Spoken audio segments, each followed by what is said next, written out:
Hello guys! Welcome back to my channel, Marita's Kitchen and Travel. Today's vlog, maggawa tayo ng ating merienda. Napakasimple lang guys, pero masarap. Okay guys, samahan nyo ako guys. Ipakita ko yung ating ingredient. Yun. Yung ating ubi. Mayroon akong, ayan, coconut milk. Condensed milk. Glutinous rice flour, tsaka yung ating sesame seed. So tara na guys, samahan nyo ako at ano natin yung ating lahat ng ingredients. Okay, so bago ang lahat guys, i-blender muna natin yung ating ubi. Ayan, i-ano muna natin. Lagyan na natin siya dyan. Tsaka yung ating coconut milk. Yun.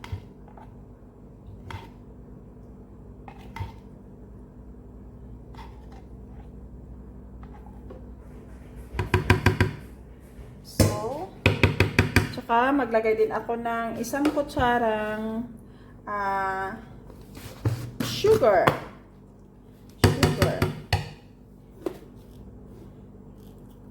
Dalawahin ko na. Kasi mayroon na siyang condensed milk. Saka nga pala guys, yung ating vanilla. Halo ko na rin dito yung ating vanilla.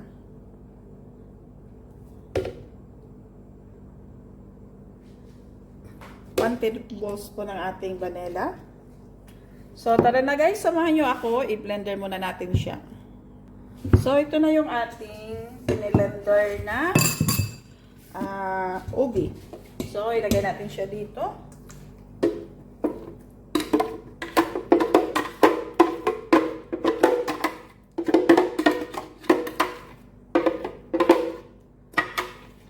Sa ubi pa lang guys, ang sarap na ng lasa niya.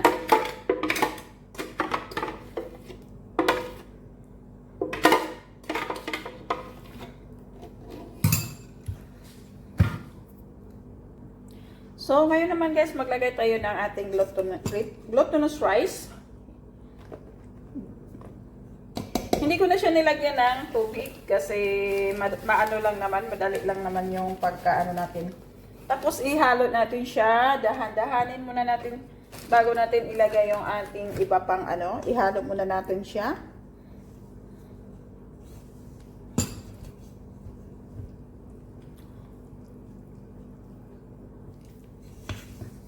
So, ihalo muna natin maigi yung ating isang cup na glutinous rice. Saka natin siya dadagdagan. Ayan. Hanggang ano na siya talaga. So, lagay natin yung pangalawang ano. So, wag lang ilahat muna.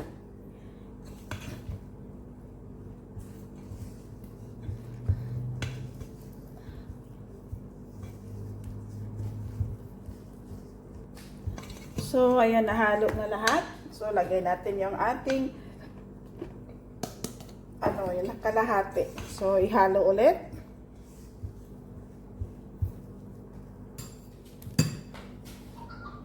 So, gamitan natin siya ng ating kamay, guys, para mahalo talaga siya lahat.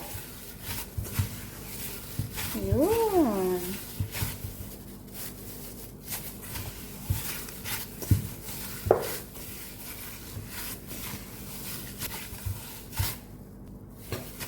So, ayan, nahalo ko na siya.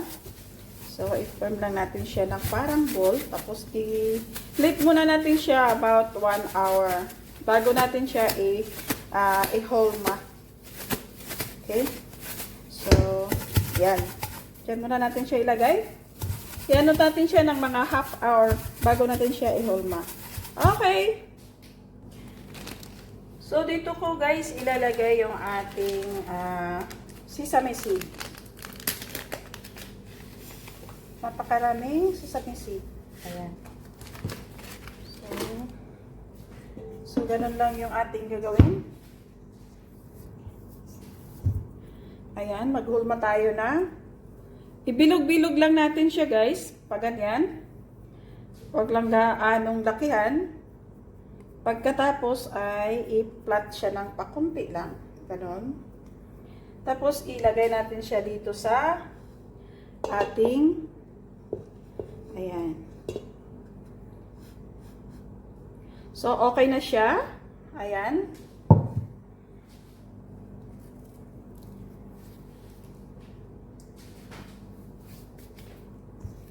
So, same process lang siya, guys. Wag lang lakihan. Wag lang gaanong malaki ba. Para pagluto natin is maganda siya. Diba? So, yung ganitong size lang, guys. Oh, tapos i-flat natin siya ng paganyan. Yan. So, i-tip natin sa ating sesame seed. Yun. Oh. Yan. Yung makapal, mas maganda yung makapal. Huwag yung magaanong nipis. Ito na guys, yung ating last. Ayan. Yun na, nakagawa ako ng kunti lang. Kasi, wala namang ibang kakain kung hindi ako lang. Kaya, ano, ganyan lang siya guys. Ganyan lang siya. Yun. Pagkatapos, i-dip natin siya dito. Yun. Yan, baliktad lang natin ang gano'n. So, okay na siya guys. Ayan. So, ito na yung nagawa ko guys. Yun. Ito na yung nagawa ko. Sige guys, tamahan nyo ako sa lutuin na natin. Hindi na natin ito patagalin pa. So guys, dito rin natin siya lutuin. Kasi ayoko doon sa likod. So, dito na tayo. Maglagay tayo ng kunting-kunting mantika lang. Saka yung ginamit kong mantika is yung ating ito. Okay? So, ayan. Dito tayo magluluto guys. Wag lang damihan yung ating mantika. Kunting-kunti lang siya talaga. Okay? Sige. On. At saka yung ating fire, kunting ano lang, low fire lang talaga siya. Napakaliit ang apoy para hindi siya masusunog. Kasi pag lakihan natin yung ating apoy, madali siyang masusunog. Okay? So, maglagay tayo ng isa. Okay? Mainit na siguro yung ating mantika. Ayan. Basta hinaan lang yung apoy, guys.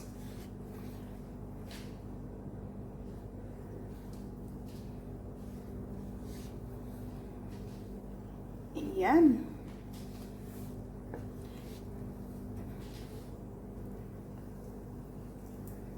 Okay.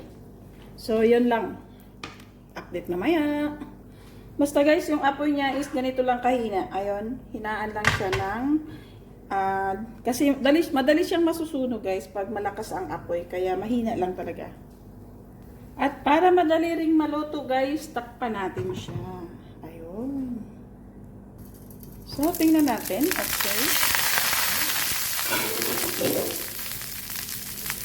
Ating baliktarin. Wow!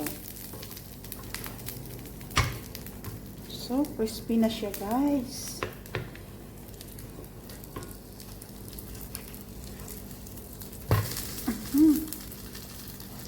So, ang ganda ng pagkaano niya, guys. Oh. Kasi mahina lang yung apoy.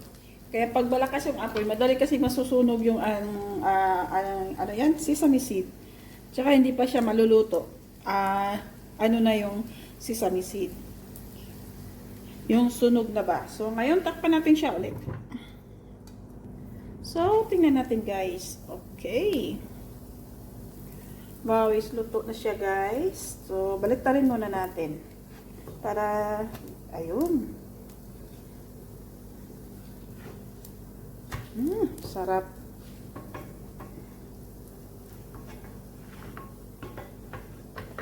Ay, salamat. Na perfect ko, guys.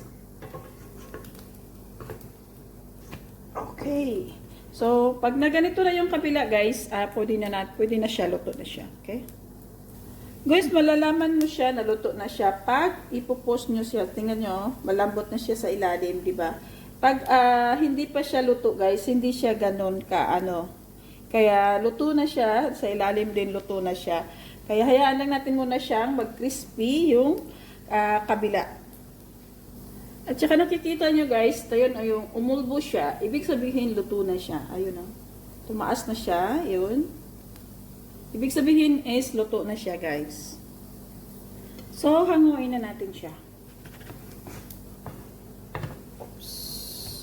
Lagay natin siya dito. Ayan. Oh, wow. Napakaganda guys. Oh, napaka-perfect talaga. So, bago natin lagyan siya ulit, punasan ko muna siya ng tissue kasi para hindi ano yung ating may sunog ba. Oh, ayan. Diba? Okay. Tapos, lagyan natin ng mantika. Yun.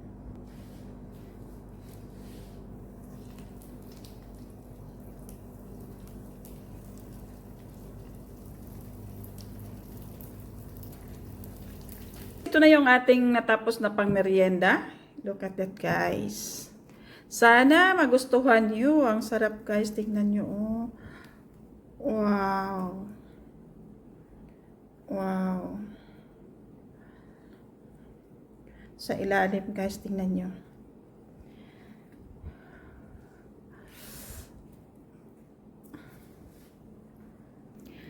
Sana magustuhan nyo ang recipe kong ito at makakatulong guys. Napaka-simple niyang gawin guys. Basta ubi kung ano. Kahit may kunting ubi lang at alam nyo kung ano ang gagawin. Napakasarap niya guys. Talagang napakasarap. Hindi ako mapapahiya talaga.